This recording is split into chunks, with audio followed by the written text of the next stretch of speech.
fed up of being paraded around and Something's seriously wrong with Prince Harry, and the people who know him best are terrified. We're not talking about another tabloid rumor or manufactured drama. According to multiple sources close to the Duke of Sussex, Harry is reportedly experiencing what friends are calling a full mental breakdown, and they're worried he won't survive it. One longtime friend told reporters off the record that Harry recently said something absolutely heartbreaking. "I don't know who I am anymore. I just want it all to stop." That leaked voicemail, which spread across social media before being taken down, has ignited genuine concern that goes way beyond gossip. Magically get better on their own and everyone else will figure it out so that he doesn't have to?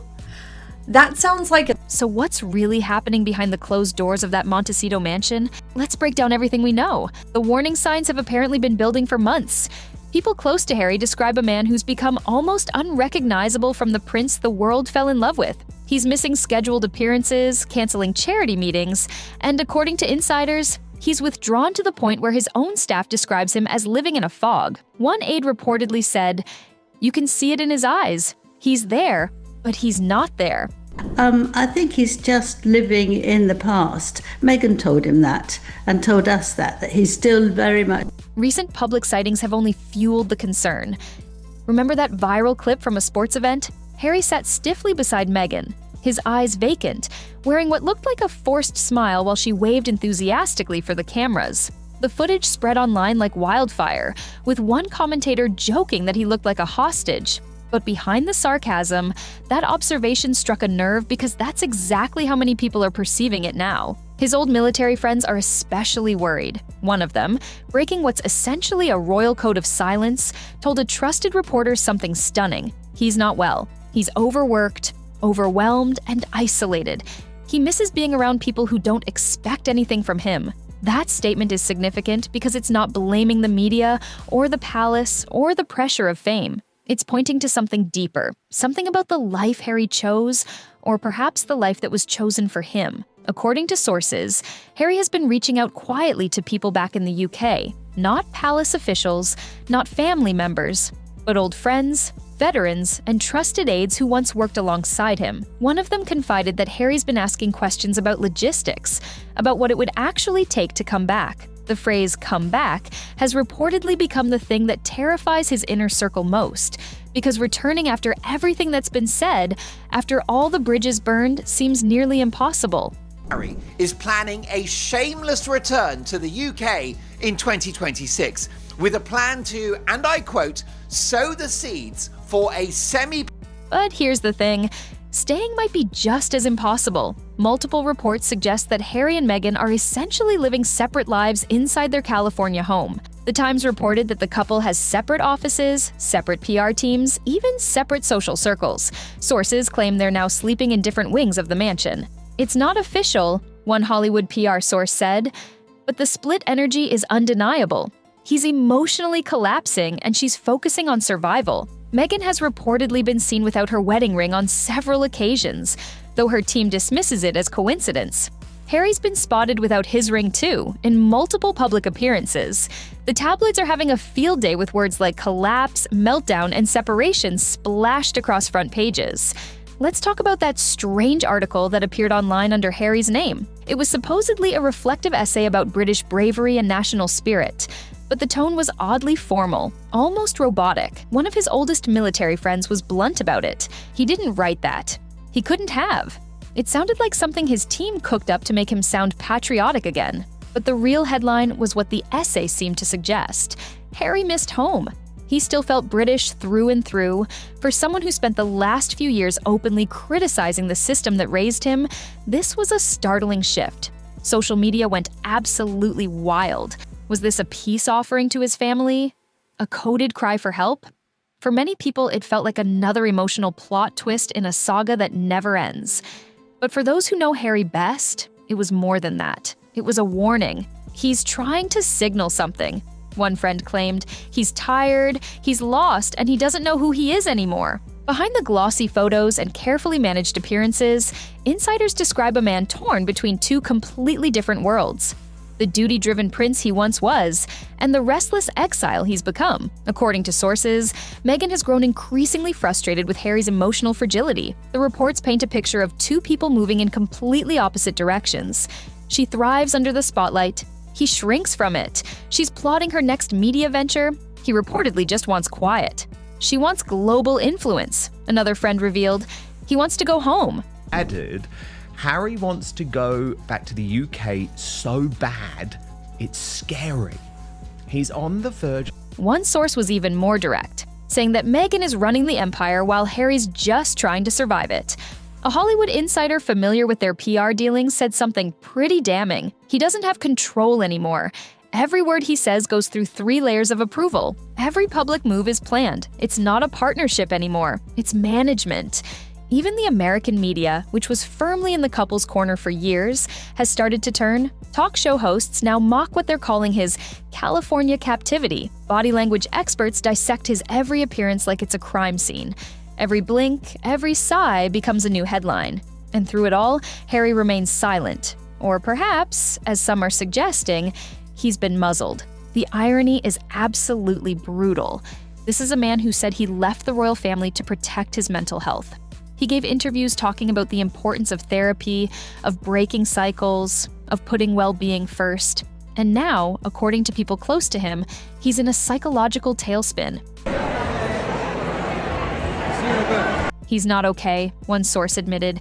He's exhausted, and he's realizing that leaving the royal family didn't fix what was broken inside him. It just gave him new problems to drown in. Friends say Harry is haunted by guilt. Guilt over the things he said about his family in interviews and in his book. Guilt over relationships he's lost, particularly with his brother William. And perhaps guilt over the growing suspicion that the life he built isn't really his anymore. In recent weeks, rumors have circulated that Harry's been in touch with a therapist back in the UK, the same one who counseled him during his army years. That detail, if true, is incredibly telling. It suggests Harry is reaching back to a time when he felt more grounded, more himself. His military buddies have reportedly started organizing, not for gossip, but for intervention. A few veterans, schoolmates, and longtime aides started a private group chat with one clear goal: checking on Harry. He's not listening to anyone in Hollywood, one of them told The Telegraph. He needs people who remember who he was before all this. We're worried he's not going to make it through another year of this circus. One former comrade from Harry's military days even flew to California under the guise of attending a charity gala. But his real mission, according to sources, was to check on Harry personally. Afterward, the friend reportedly said, he looked broken. He kept saying he wanted normalcy, but every time he tried to talk about going home, she'd change the subject. That she, of course, refers to Meghan. The picture being painted is one of a man who feels trapped in a life that was supposed to set him free. As one former royal aide put it grimly, he traded the palace walls for a gilded cage in California. At least back then, he knew the rules. Now it's chaos. A constant battle for attention, for sympathy, for narrative control, and he's losing himself in it. Then there's Meghan's response to all of this, which has been, let's say, calculated. Late one evening, she posted a polished video on her official lifestyle platform. Soft lighting, gentle piano music, the tone perfectly balanced between vulnerability and control.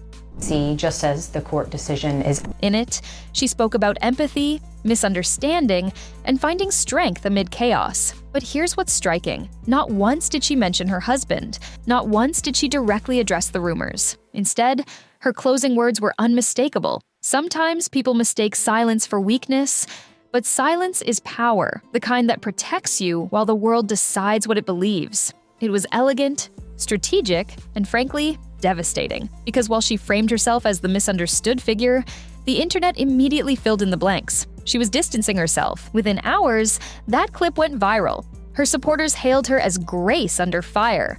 Critics saw it as cold, even manipulative. One viral tweet summed up what a lot of people were thinking. Meghan just gave the calmest, "I'm done with him" speech in history. Meanwhile, Meghan's next public appearance sent another message. She attended a red carpet charity event in Beverly Hills, dazzling in a tailored gown, all smiles and confidence. When reporters shouted questions about her marriage, she breezed past them with the ease of someone who's mastered the art of control. One photographer said, "She's untouchable, but she looked alone." According to multiple reports, Meghan is quietly pivoting to rebrand herself as a solo powerhouse.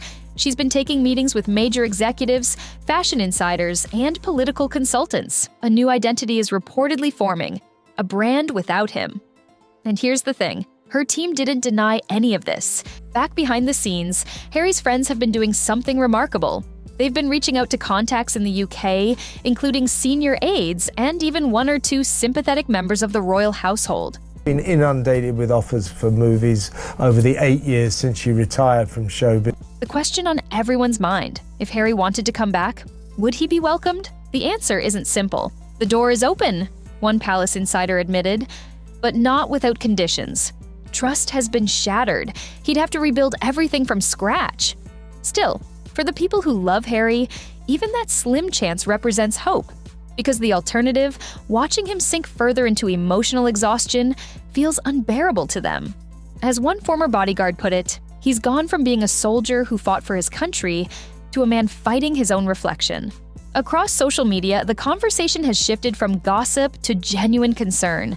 TikTok and YouTube are flooded with side-by-side clips, old footage of a laughing, carefree Harry at royal events, contrasted with recent appearances showing a man barely holding it together. The transformation is painful to watch. Commenters are using hashtags like #SaveHarry and #BringHimHome. But even that sympathy comes with consequences, because for Meghan, it's marked the start of a backlash she can't control. Her once unshakable fan base has started fracturing.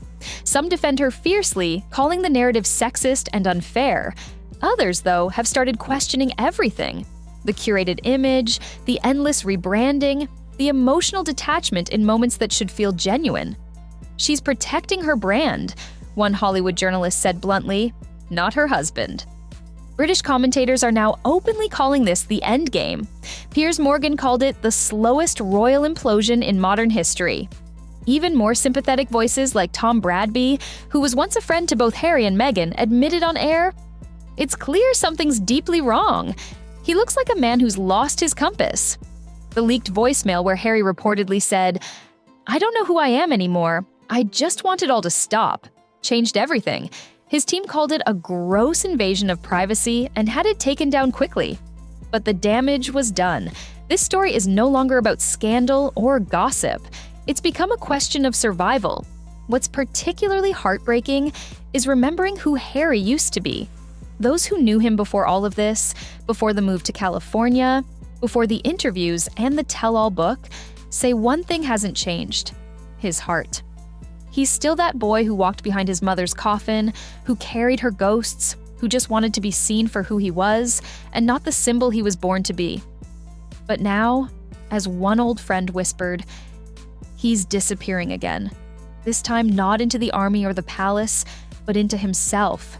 And that's what terrifies them most, because if he truly breaks this time, there may be no coming back. The question everyone's asking now is what happens next. Can Harry find his way back to himself? Will his friend's intervention make a difference? Is there any chance of reconciliation with his family, or has that ship sailed completely? And what about his marriage? Are we witnessing the slow dissolution of a relationship that was supposed to be a fairy tale? One former royal aide said something that really captures where things stand. He thought he was escaping the palace. He didn't realize he was walking into another one. This one just has glass walls. The reality is that Harry gave up everything for what he believed would be freedom and happiness. He walked away from his family, his country, his role, all the things that defined him since birth. And somewhere along the way, the promise of that new life seems to have crumbled. Friends describe a man who's lost his sense of purpose, who doesn't recognize himself anymore, who's trapped between two identities and doesn't fully belong to either. The palace insider, who said the door might still be open, also added this. But he'd have to come back as himself, not as the person he's been molded into. That's the only way forward. For now, all we can do is watch and wait. Watch for signs that Harry is getting the help he clearly needs. Wait to see if those closest to him can reach through the fog and remind him of who he really is. The next few months could be absolutely critical. Will Harry continue to withdraw, or will he find the strength to make a change? Will Meghan's solo pivot continue, or will they find a way to reconnect?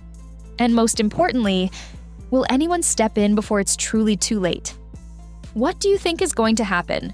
Do you believe Harry will find a way back to the UK, or is he stuck in California for good? Drop your thoughts in the comments below. And if you want to stay updated on this developing story, make sure you hit that subscribe button and turn on notifications. This situation is changing by the day, and you won't want to miss what happens next.